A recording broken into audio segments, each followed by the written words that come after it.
5 people shot over the last 24 hours in Montgomery County. Random shootings. Police have no idea why the suspects were shot, simply that the suspects were shot at various different locations. Nothing like this has ever happened in Montgomery County. This is a very safe community.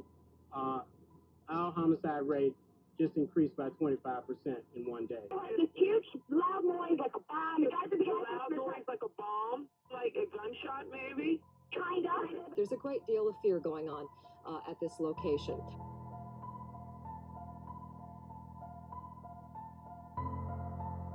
It was so scary for law enforcement, citizens, everybody, whether you black, white, woman, male, it didn't matter the gamut in reference to where it spread. And it didn't stay in one location. It spread from Virginia to DC to Maryland to Aspen Hill to Prince George's County. And it affected every single one of us because of the fear. I don't think ever forget doing a live shot from Blair High School wearing a red blazer. And I remember thinking, why isn't that red blazer an appealing target for one of those snipers? It terrorized everybody in the community. It changed the way we lived. It changed the way I lived. It changed the way my family lived. I had small children.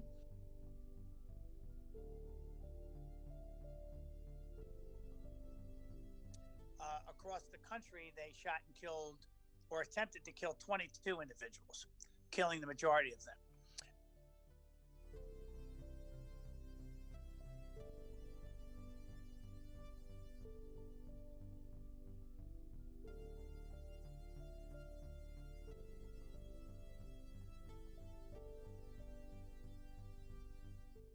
I was a reporter at WJLA-TV, which is the ABC affiliate in Washington, D.C., and I was the first television reporter on air that day with a live report about the shooting.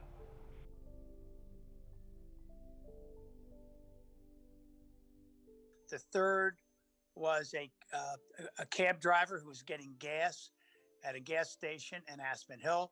You're showing the public what is happening at that gas station at the moment, and trying to detail what you know from law enforcement and what they're doing at that time, and the scene around the area. What people are saying, what people are doing. Are they gathering on the sidewalks to try to understand what's happening and learn news? And it's this constant cycle of being on the air. And I remember being there.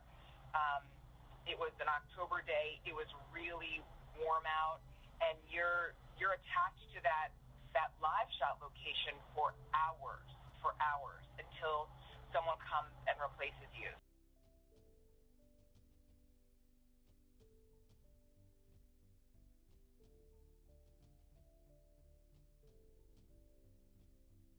We became involved with the shooting of the 13-year-old child at Benjamin Tasker Elementary School in, I think it was Bowie, Maryland.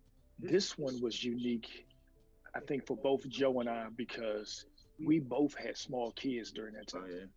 So, because we both had girls and we both understood, the love of our children and things of that nature, seeing a scene with a child was probably the most horrific thing that we could ever see. I mean, we've seen plenty of deaths in the past, but knowing that another child had gotten shot and we were on the cusp of doing this investigation with a large scale, state level and federal resources, it impacted thinking about your own home and the safety of your own children.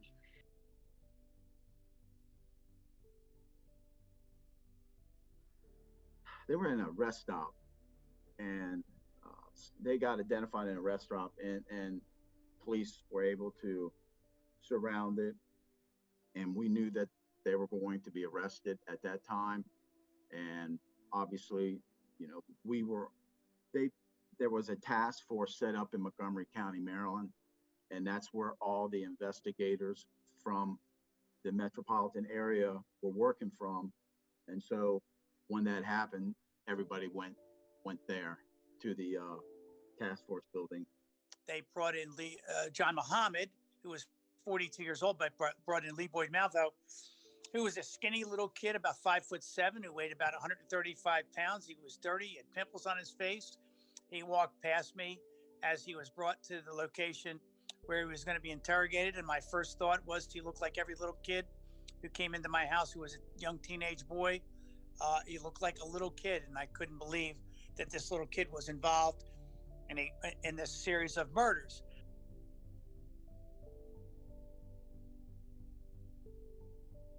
He was socially and emotionally sort of less mature than his chronological age, fairly unsophisticated in his thinking, and showed signs of someone who had experienced, I think, a combination of neglect and not only physical abuse, but also emotional abuse.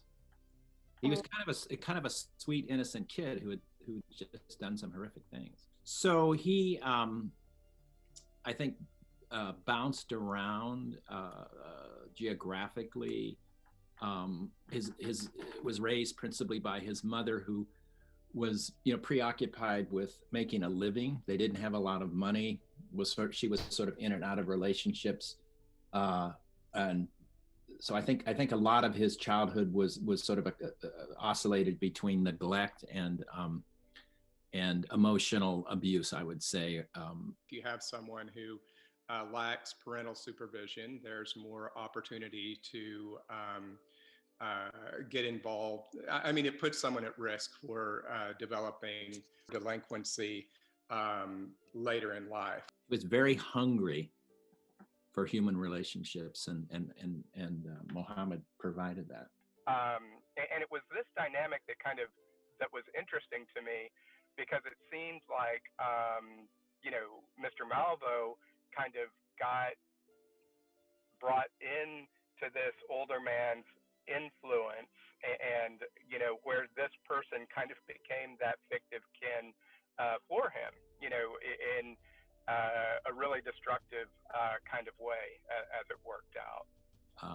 I just think his need for acceptance, to be taken care of, for a human being who cared for him, who guided him, who provided some direction in his life, was so strong that he just was basically indoctrinated into doing what he did out of his intense need for a champion in his life.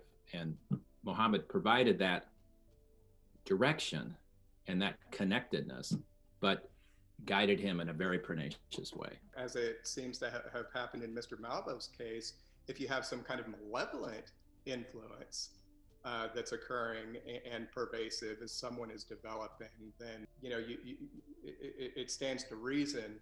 Now, not everyone obviously will go to that extent, but you can kind of see how someone could go down that line. I think Mohammed was using a lot of what he learned in the military himself to get people ready for combat. I mean, there was discipline, there was guidance, and Malvo needed that sort of direction.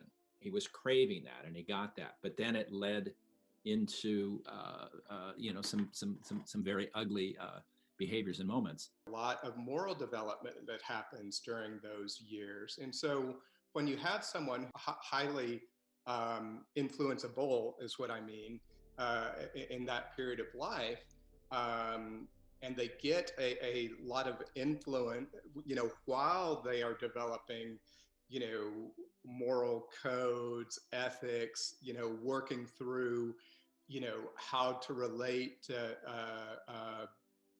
just establish relationships, but how to conduct those relationships in an ethical and moral way. I mean, this is happening quite rapidly in adolescence. He was not a hardened criminal. I've actually spent time with youth offenders, and some of them by his age are beyond the pale. They're in gangs, they've done, and they're just hardened. He was not like that. And that's, I think, where my sort of personal sadness resides, is it could have been different